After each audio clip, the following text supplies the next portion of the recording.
पंडित राम प्रसाद बिस्मिल किसी परिचय के मोहताज नहीं।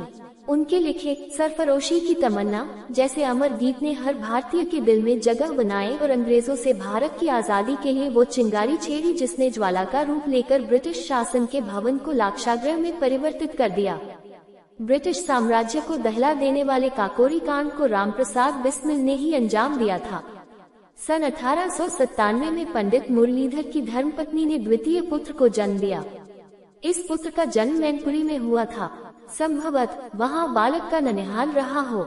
इस विषय में श्री व्यथित हृदय ने लिखा है, यहाँ ये बात बड़े आश्चर्य की मालूम होती है कि बिस्मिल के दादा और पिता ग्वालियर के निवासी थे, फिर भी उनका जन्म मैनपुरी में क्यों हुआ? हो सकता है कि मैनपुरी में बिस्मिल जी का ननिहाल रहा हो। इस पुत्र से पूर्व एक पुत्र की मृत्यु हो जाने से माता पिता का इसके प्रति चिंतित रहना स्वाभाविक था। अतः बालक के जीवन की रक्षा के लिए जिसने जो उपाय बताया वही किया गया। बालक को अनेक प्रकार के गंडे ताबीज आदि भी लगाए गए। बालक जन्म से ही दुर्बल था। जन्म के 1-2 माह बाद इतना दुर्बल हो गया कि उसके बचने की आशा ही बहुत कम रह गई थी। माता पिता इससे अत्यंत चिंतित हुए। उन्हें लगा कि कहीं ये बच्चा भी पहले बच्चे की तरह ही चल न बसे। इस पर लोगों ने कहा कि संभवत घर में ही कोई बच्चों का रोग प्रवेश कर गया है। इसके लिए उन्होंने उपाय सुझाया। बताया गया कि एक बिल्कुल सफेद खरगोश बालक के चारों ओर घुमाकर छोड़ दिया जाए। यदि बालक को कोई रोग होगा तो खरगोश तुरंत मर जाएगा। माता पिता बालक की रक्षा के लिए कुछ भी करने को तैयार थे, अतः ऐसा ही किया गया। आश्चर्य की बात कि खरगोश तुरंत मर गया।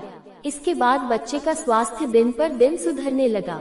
यही बालक आगे चलकर प्रसिद्ध क्रांतिकारी अमर शहीद रामप्रसाद बिस्मिल के नाम से प्रसिद्ध हुआ। 7 वर्ष की अवस्था हो जाने पर बालक रामप्रसाद को पिता पंडित मुरलीधर घर पर ही हिंदी अक्षरों का ज्ञान कराने लगे। उस समय उर्दू का बोलबाला था, अतः घर में हिंदी शिक्षा के साथ ही बालक को उर्दू पढ़ने के लिए एक मौलवी साहब के पास मकतब में भेजा जाता था। पंडित मुरलीधर पुत्र की शिक्षा पर विशेष ध्यान देते थे। पढ़ाई के मामले में जरा भी लापरवाही करने पर बालक रामप्रसाद को पिता की मार भी पड़ती रहती थी। हिंदी अक्षरों का ज्ञान कराते समय एक बार उन्हें बंदूक के लोहे के गज से इतनी मार पड़ी थी कि गज टेढ़ा हो गया था। अपनी इस मार का वर्णन करते हुए उन्होंने लिखा है, बाल्यकाल से पिताजी मेरी शिक्षा का अधिक ध्यान रखते थे और जरा सी भूल करने पर बहुत पीटते थे। मुझे अब भी भली भांति स्मरण है कि जब मैं नागरी के अक्षर लिखना सीख रहा था तो मुझे लिखना न आया।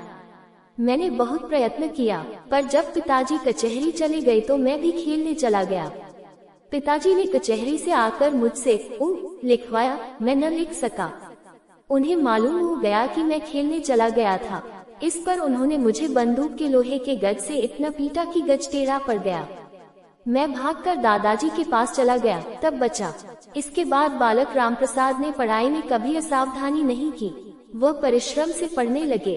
वह 8वीं कक्षा तक सदा अपनी कक्षा में प्रथम आते थे, किंतु कुसंगति में पड़ जाने के कारण उर्दू मिडिल परीक्षा में वह लगातार 2 वर्ष अनुत्तीर्ण हो गए।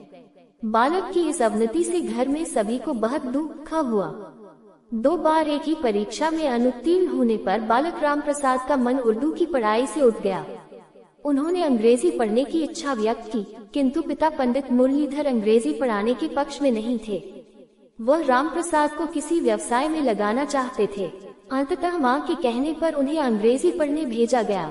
अंग्रेजी में 8वीं पास करने के बाद 9वीं में ही वह आर्य समाज के संपर्क में आए, जिससे उनके जीवन की दशा ही बदल गई। बच्चों को घर में अपने माता पिता से भी अधिक स्नेह अपने दादा दादी से होता है। बालक रामप्रसाद भी इसके अपवाद नहीं थे। पिताजी अत्यंत सख्त अनुशासन वाले व्यक्ति थे, अतः पिताजी के गुस्से से बचने का उपाय रामप्रसाद के लिए अपने दादा श्री नारायण लाल ही थे। दादाजी सीधे साधे सरल स्वभाव के प्राणी थे। मुख्य रूप से सिक्के बेचना ही उनका व्यवसाय था। उन्हें अच्छी नस्ल की दुधारू गायें पालने का बड़ा शौक था। दूर दूर से दुधारू गायें खरीद कर लाते थे और पोते को खूब दूध पिलाते थे। गायें इतनी सीधी थी कि बालक रामप्रसाद जब तक उनका थन मुंह में लेकर दूध पिया करते थे। दादाजी रामप्रसाद के स्वास्थ्य पर सदा ध्यान देते थे।